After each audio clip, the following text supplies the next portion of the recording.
live from the National News Studio, Sri Lanka.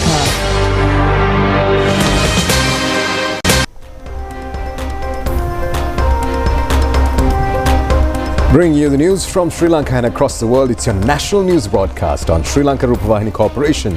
I'm Siobhan Pereira. I'm Delanjali Ananda, and these are your top stories for tonight.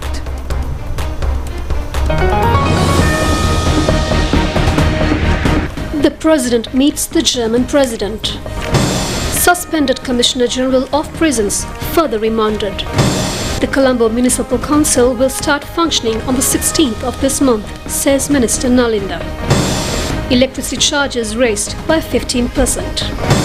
Overexhaustion in the driver has been the reason for the Garandiala bus accident.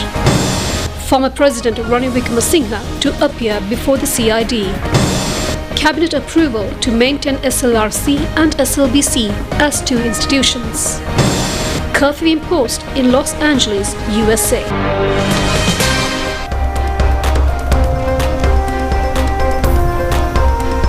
Now for those and other stories in detail. President Andrew Kumar Dissanayake, who departed the country for an official visit to the Federal Republic of Germany, arrived this morning at Berlin-Brandenburg International Airport. And the official welcome ceremony, hosted by the German President Frank-Walter Steinmeier, took place at the Bellevue Palace in Berlin.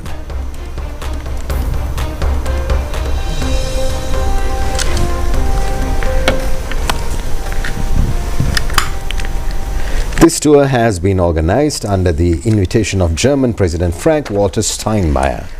President Andrew Kumar Dissanayake will take part in many discussions over trade, digital economy, investment, vocational training opportunities and cooperation between the two countries in many sectors.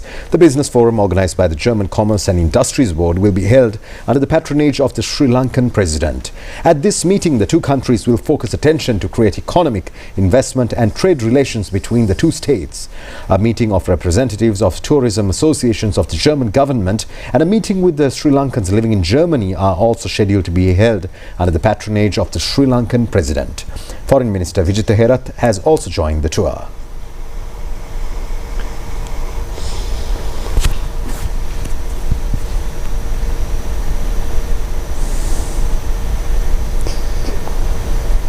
Four acting ministers have been appointed for 4 ministries due to the President's German tour. Acting ministers have been appointed to cover up duties of the ministries that come under the President and the Minister Vijitha Herath. The German official tour of President Andrew Kumar Dissanayake is considered as a move that directs the relations between the two countries into new heights. This is a short description of the avenue of German-Sri Lanka relations that have passed over 7 decades.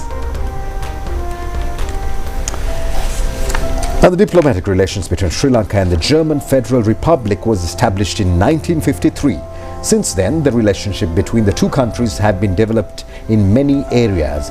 At present, Germany is considered as the 4th major export market of Sri Lanka. Germany annually purchases tea, rubber and apparel from Sri Lanka worth over 860 million euros.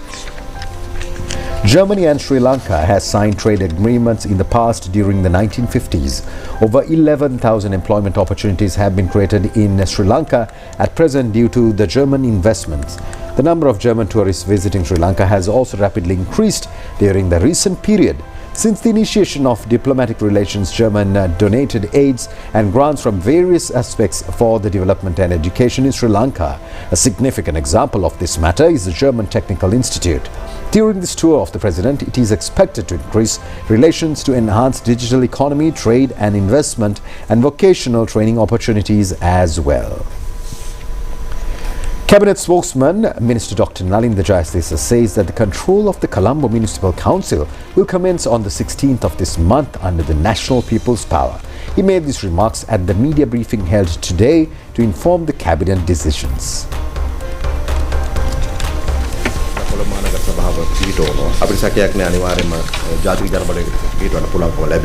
Cabinet spokesman Minister Dr. Nalinda Jayasthesa said that there is no doubt that the Colombo Municipal Council will be established on the 16th of this month. The National People's Power is able to do this since the majority of peoples in the Colombo Municipal Council are with the NPP.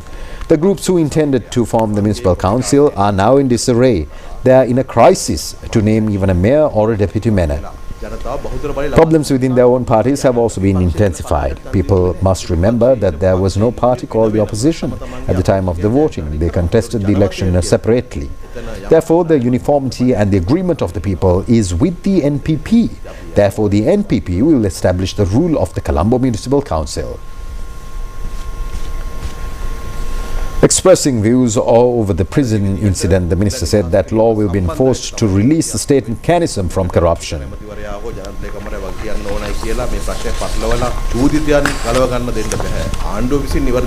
Cabinet spokesman Minister Dr. Nalini Jayatisi said that the law will be enforced against the people who are responsible for releasing inmates illegally. No one can put the blame on the Minister of Justice or the President's Secretary on this matter. The accused cannot be saved by spreading false information. The Sri Lanka Public Utilities Commission has decided to increase electricity tariff by 15% from tomorrow. The Commission stated this in a special media briefing held this morning. Media spokesman of the Public Utilities Commission, Jayant Herath, said that public views were gathered covering all the 9 provinces. Considering all these public views under the existing methodology and the country's regulations, the Commission has taken a decision regarding the electricity tariffs. Accordingly, with effect from the 12th of this month, the tariffs proposed to be increased by 15%. There is another matter that although the tariffs were increased by 15% in 2024, still the tariffs are 8%. Therefore, considering all these matters, a decision was taken to increase the tariffs by 15%. In more local news, Senior Deputy Inspector General of the Police, Ajit Rohana, who has been appointed as the chairman of the committee appointed to investigate the Garandiella bus incident, stated that the reasons has been over the exhaustion of the driver. He made these remarks at a media briefing held in Colombo today. Senior Deputy IGP Ajit Rohana said, or the Senior DIG Ajit Rohana said that there has been no foggy or slippery condition during the time of the accident and there was no vehicle approaching from opposite side as well. The inspectors of the Department of Motor Vehicles inspected the vehicle and reported that there is no technical fault in it, and the bus was also inspected by the Department of the Government Analyst, where no technical fault was also found. The government analyst had also tested the biosamples of the driver, and it was found that the driver did not have any heart ailments also.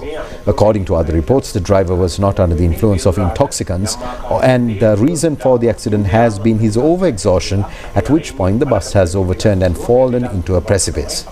Since the driver is no more, now any other accusation cannot be levelled against him as a matter of respect. It has also been observed that the cause of the accident was his overexhaustion, due to which he had fallen into sleep.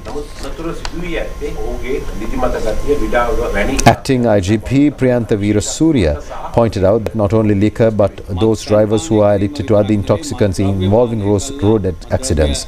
During these accidents, it is inspected that all the concerned drivers were under the influence of intoxicants and not by using all required equipment for it. The committee report appointed to investigate into the deadly bus accident in Garandiella was presented to Minister Anand Vijaypala. Mr. Anand Vijaypala said that a host of shortcomings have been identified by this report from the transportation angle and from the police. The Road Development Authority has also made a contribution in this regard. When all these aspects were taken into consideration, it has been reported that there are various incidents leading to this accident. There has been many recommendations also in this regard. All the recommendations of the committee will be implemented and it is expected to conduct it in a fair manner. It is also hoped that deadly accidents of this nature would not occur in the future. Suspended Commissioner General of Prisons Tushar Upuldennia has been further remanded until the 25th of this month after being produced before the Colombo Magistrates Court today. He has been alleged of abetting to free a detainee by misusing presidential pardon. Additional Solicitor General Philip Perez presented facts before the court on behalf of the Criminal Investigation Department. The Additional Solicitor General said that the President has been entrusted with the power to pardon persons convicted by a court order under the Constitution. Under these, persons convicted in 4 categories can be awarded the presidential pardon. A fine of 2 million rupees has been ordered to a person called Atula Tilakaratna, convicted on the 2nd of May by the Anuradhapura High Court regarding a financial fraud. The Anuradhapura Court has issued an order to levy the concerned fine as a compensation and to imprison the defendant for not paying the fine. Accordingly, the convict, who was imprisoned on the 2nd of May, was released on the 12th of May under presidential pardon. He added that it has been informed to the effect the person has fled the country. He questioned as to how this has happened. The Anuradhapura Superintendent of Prison had sent a list of names of 37 prisoners to the suspect in order to grant presidential pardon on Vesak Poede, but the suspect had forwarded only the names of 36 prisoners to the President. Later, the suspect informs the Anuradhapura Superintendent of Prisons that the President has granted pardon to 37 prisoners. The question arises as to why he did so. Reliable information has been received that not only 1 prisoner but 3 prisoners have been freed illegally from Anuradhapura. He said that the complete investigation will be conducted in this regard, where a survey will be conducted regarding all superintendent of prisons of the island. A person is convicted after considering witnesses with difficulties by the court, and such persons were freed after pardon by conducting separate hearings. He pointed out that they think of themselves as omnipotent, and all these has happened with the leadership of the suspect, and without his knowledge this cannot happen. He questioned as to how one of them is selected by this people if 5 persons who were fined an amount of 100,000 rupees were qualified for a presidential pardon. Have they undergone an interview, or were they selected on the basis of benefits gained by them? He asked. He also said that the court never informed about the persons freed by them, as they think it is below their dignity to do so. An investigation will be conducted to ascertain whether the 388 persons freed on Vesak Day were truly to be freed or not. This has been to be investigated, since only the numbers were sent, not the names of these persons, added the Additional Solicitor General. He further said that the suspect has to be further remanded, since his release on bail at this juncture will hamper investigations. President's counsel Nalinda Indathesa appeared for the suspect. He said that the suspect can be imprisoned after taking into custody only after the completion of being investigation. But this person has been imprisoned soon after the complaint. He further said that attention has to be paid to ascertain whether sufficient witnesses are available in order to further imprison this person. He pointed out that there is a court order from Singapore stating that suspects cannot be taken into custody until investigations are completed. He requested the court to free him on bail under any condition. Additional Solicitor General, responding to that, stated that court orders of Singapore does not comply with this country, since there are organized and skilled criminals in this country.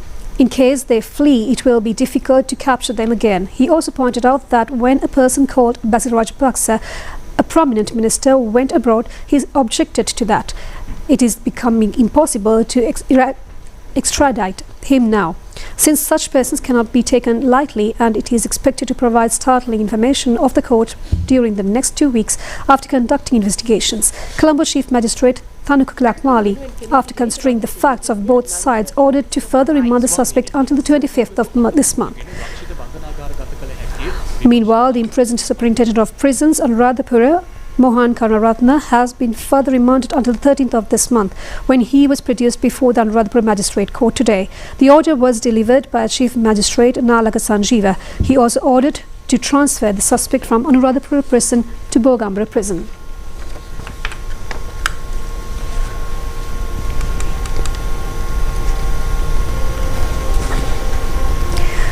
Former President Ranil Wickremesinghe was summoned to the Criminal Investigation Department today to make a statement in connection with a complaint made by former Health Minister Keheliya Ramakwala.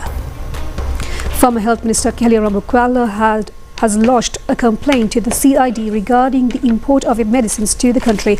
It is stated that several ministers and parliamentarians of the previous government have also made statements to the CID in this connection. Our correspondent stated that former President Ranil Wickremesinghe stayed in the CID for about 1 hour and then left the premises. Now in more local news, the technical building of the Vadua Central College was declared open recently under the patronage of Minister Dr. Nalinda Jayatissa. The minister answered a question raised by a journalist at the cabinet press briefing today with regard to the inclusion of the minister's name at the commemorative plaque at the building. A journalist raised a question as to why the minister's name is included in the commemoration plaque of the recently opened building at the Vadua Central College, disregarding the government's decision taken not to invite politicians to functions in school. The journalist also questioned why the government has contradicted its decision. Answering the question, Cabinet spokesman Minister Dr. Nalinda Jayatissa said that not only his name but also the name of the Prime Minister was also there. This new building was constructed at the Vadua Central College after many years. Therefore, the government ministers went there to participate this occasion without security guards or other crowds.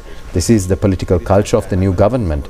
The minister also said that he has seen their names written in the commemorative plaque after the unveiling.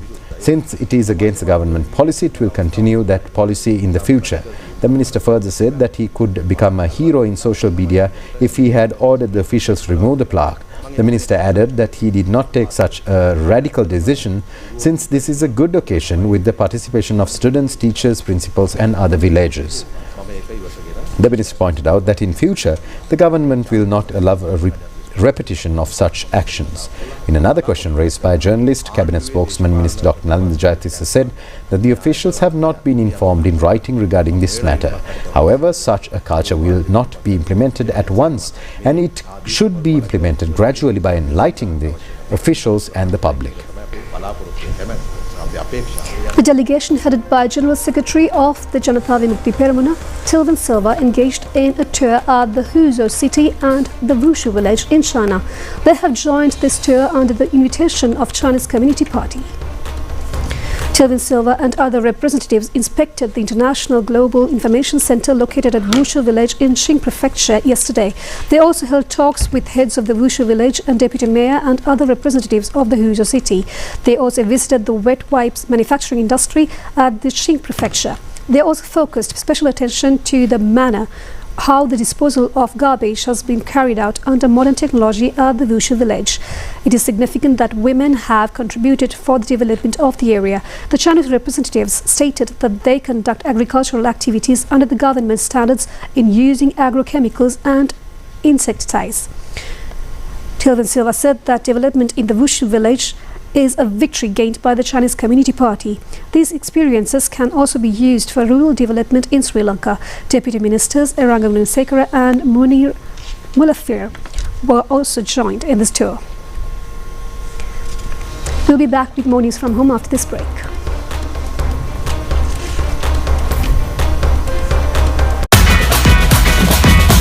Prima Kottumi, Fantamai. ලස්සන fun ලෝකේ කොත්තු මිසර විහිදේ කීතික සිත බ්‍රන්නවා කෙරේ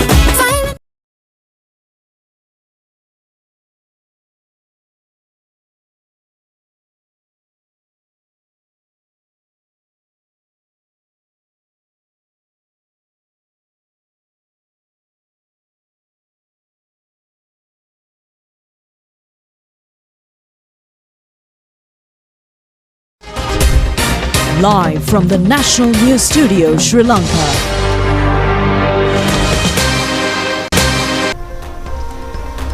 Cabinet approval has been granted to maintain Sri Lanka Rupavahini Corporation and Sri Lanka Broadcasting Corporation as government institutions with their own identities. Minister of Health and Mass Media Dr. Nalinda Jayatissa made this observation at a media briefing to announce cabinet decisions at the Government Information Department today. Accordingly, it has been planned to maintain Sri Lanka Rupavahini Corporation and Sri Lanka Broadcasting Corporation as separate government institutions through a proper strategic and the business plan by increasing operational efficiency and the income level. Cabinet approval was granted in 2023 in principle to establish a single state company amalgamating these two institutions. This decision was taken as per the recommendation to establish a state company by the then State Entrepreneurship Restructuring Unit through joining these two institutions. The minister stated that no future action has been taken in this regard so far. It has been identified that expected results cannot be achieved by unifying these two institutions, since these two institutions use different technologies. This apart, studios of Sri Lanka Rupavahini Corporation require more space than that of Sri Lanka Broadcasting Corporation.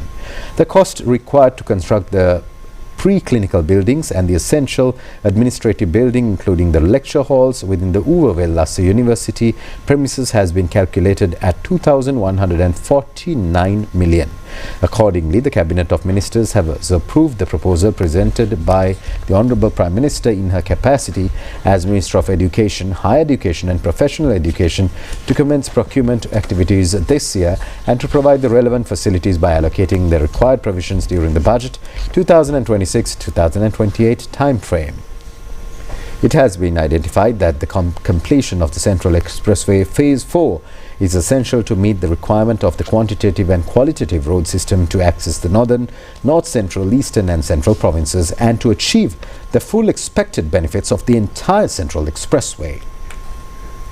Accordingly, the Cabinet of Ministers has approved the proposal presented by the Minister of Transport, Highways and Port and Civil Aviation Bimal Ratnayaka to resume the currently suspended acquisition for the construction of this road. Cabinet approval is also granted to award the consultation contract of the Airport Consultants Institutions of Netherlands. It has been recommended to award the consultation contract after evaluating the concerned proposals by the Consultation Procurement Committee appointed by the Cabinet of Ministers. The Cabinet of Ministers has approved the proposal presented by the Minister of Transport, Highways, Port and Civil Aviation to award the aforementioned procurement to the said institution. The Cabinet approval has been granted for a proposal to allocate grants for projects identified in the areas of industries and entrepreneurship development presented by the Minister Sunil Handunetti to allocate 100 million rupees from the provisions allocated for the year 2025 for the following projects. On a proposal furnished by the Minister of Health and Mass Media, Dr. Nalinda Jayatissa, the Cabinet of Ministers decided to allocate provisions for supplying essential appliances for the independent television network on priority basis from the budget 2026 so that subscriber attraction can be enhanced and broadcasting can be continued without disruption in the independent television network. Inaugurated as the first ever television channel in the country, is operated as a company with 100% share rights to the General Treasury. However, due to the producing of programs utilizing old computer appliances, outdated software, and it has been problematic to broadcast attractive programs with high quality competitive in the field. Therefore, considering this, the Cabinet of Ministers approved this.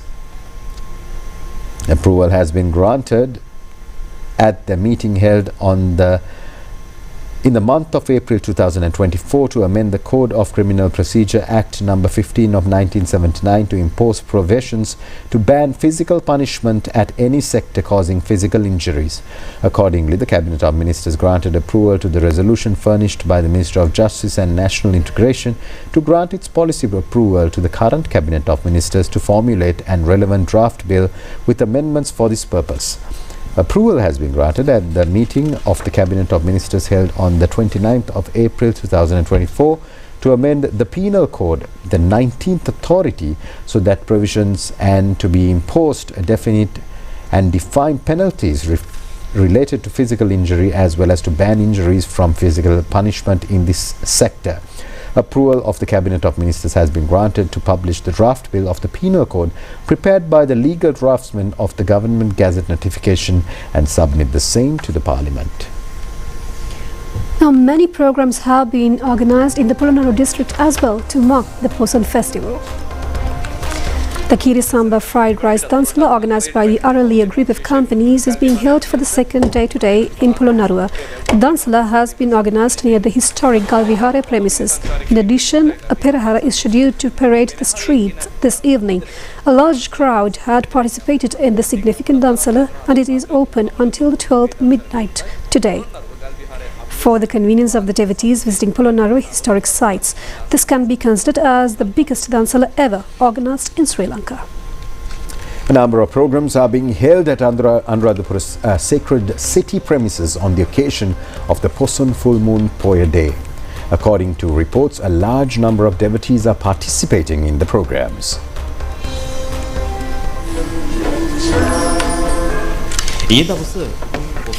A large number of devotees attended the Anuradhapura sacred city on the occasion of Poson festival held yesterday. Several meritorious functions, including more than 200 dansals, were also organized at the sacred city premises. Since the crowds litter the area, it has also been cleaned and should be returned to normalcy. The Public Health Inspector Srimal, who is in charge of the sanitation of the Anuradhapura sacred city, detailed about the situation. The environment, which displayed greenery on the other days, has turned white today due to a littering of polythene, plastics, lunch sheets since there has been release to the environment. The devotees are requested not to litter waste around the sacred city. A special request is made to all devotees to pay attention when attending the Anuradhapura sacred city to follow a proper methodology in disposing garbage and waste. A program to clean the sacred sites of Anuradhapura and Mihintala has been organized today with the participation of Presidential Secretariat and Clean Sri Lanka program. Sammadeti Clean and program under Clean Sri Lanka, Clean Mind program under Clean Sri Lanka project commenced this morning at the Surapura Open Theatre in Anuradhapura this morning. Many school children, members of youth corps, public officials and many people were present at this occasion. They were all educated over the Clean Mind project. Large crowds also arrived in Anuradhapura in line with the Poson full moon Poya day. These crowds then engaged in cleaning programs at the sacred sites of Mihintala. Mihintala Pradesha Sabha also started an awareness program on keeping the sacred site clean. It seems that all the participants have changed their attitudes in participating in this project. The Department of Meteorology has issued a communique of warning about heavy rains. It further says that heavy rains of more than 100 millimeters will be experienced in the western Sabaragamuwa provinces and Galle Matara Nuwara and Kandy districts. An increase in the prevailing raining condition is further expected due to the southwestern monsoon, which is active in the island by now. Intermittent rains or thunderstorms may occur in western Sabaragamuwa, central, southern and northwestern provinces. There is a possibility of several rounds of rains in the North Province and Anuradhapura district. The wind speed is expected to be around 50 to 60 kilometers per hour in the western slopes of the central hills, northern, north-central, western Sabaragamuwa, northwestern and southern provinces in the Tringamalli district. Kesalgamuwa is in the spate due to heavy rains being experienced at the Bhagawan Talab area since last night. According to reports, several roads of the area has been inundated.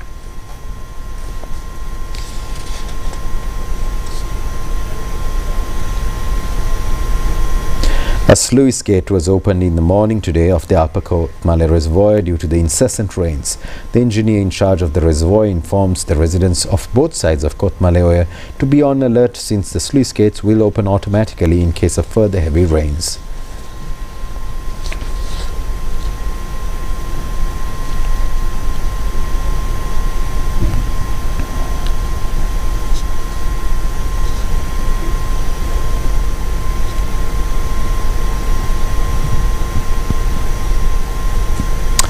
Vimala Surendra Reservoir is also overflowing since morning today due to heavy rains in the catchment areas of Norton Bridge since last night.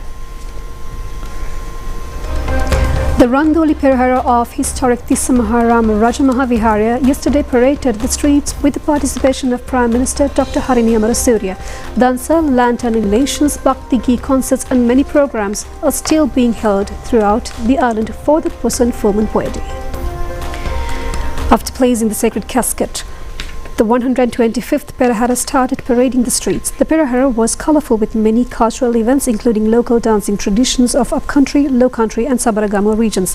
The Prime Minister praised the services rendered by the chief incumbent of the Tissa Maharama Raja Mahavihara, Venerable Devale Gama Dhammasena Thera, for over 60 years for the well-being of the Sambuddha Sasana.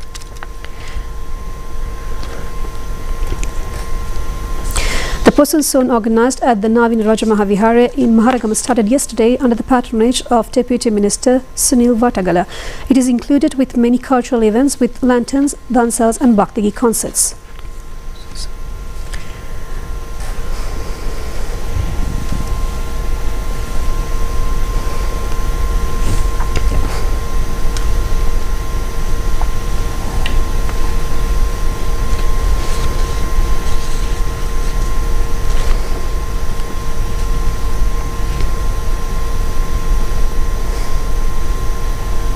Rangiri Dambula Poson zone organised by the historic Dambula Raja Mahavihara commenced yesterday under the patronage of Deputy Minister Gamagedra Disanaika. The Poson zone has been organised under the concept of Venerable Dandupati Rupe Mahinda Naika Thera.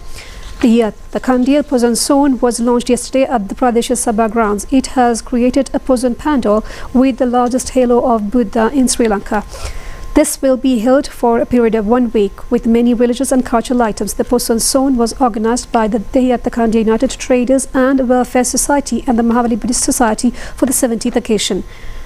A Bhakti Geet concert organised by the teachers and students of the Dhamma School at the Sri Nalanda Rama Temple in Sarabhumi Housing Complex at Batakattara was held at the temple under the Anusasana of Chief Incumbent Venerable Angul Maduwe Dhammaratana Naika Thera. We'll be back with international news after this break.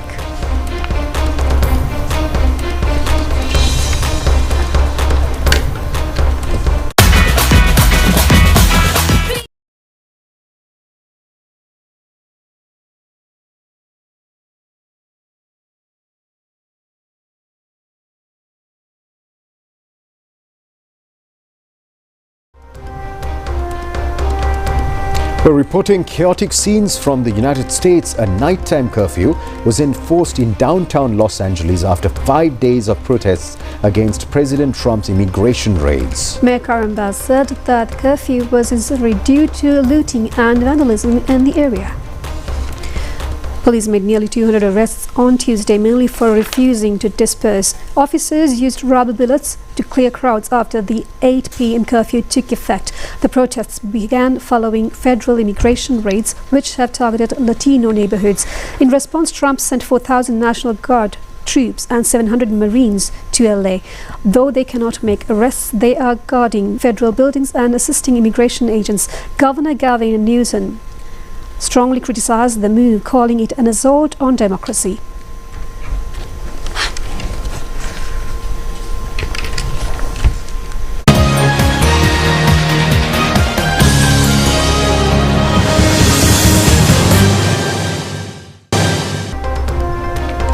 Now, the final match of World Test Championship between Australia and South Africa commenced today at Lord's in England.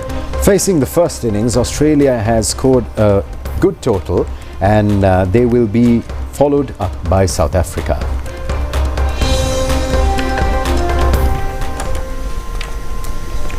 The final match of the World Test Championship between Australia and South Africa commenced today at the Lord's ground in England. Facing the first innings, Australia were all out for 212 runs in their first innings. South Africa were 14 runs for 1 wicket in their first innings short while ago.